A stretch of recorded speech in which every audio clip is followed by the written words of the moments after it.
Kombëtarja Kosovës U20 në kuadër të përgatitjeve për ndeshjet kualifikuese për Euro 2016 në kuadër të grupit të parë në të cilin gjenden edhe superfuqitë e handbollit si Gjermania, Rusia dhe Lituania, nga data 8 deri 13 prill që zhvillohet në Lituani, zhvillojnë mbrëm ndeshjen miqësore me seleksionin xhexhës të Bullgarisë.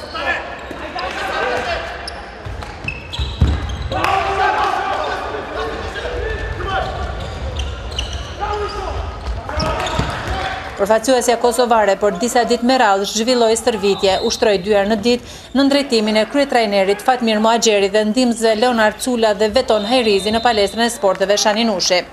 17 handbollistë në mesin e tyre edhe 2 nga diaspora, Kastriot Gashi dhe Valoni Strevi, luftuan mbrëm ndaj ekipit bullgar. Edhe pse kosovarët luftuan dhe u dukën shumë të organizuar, nuk ja dolën timundin bullgarët.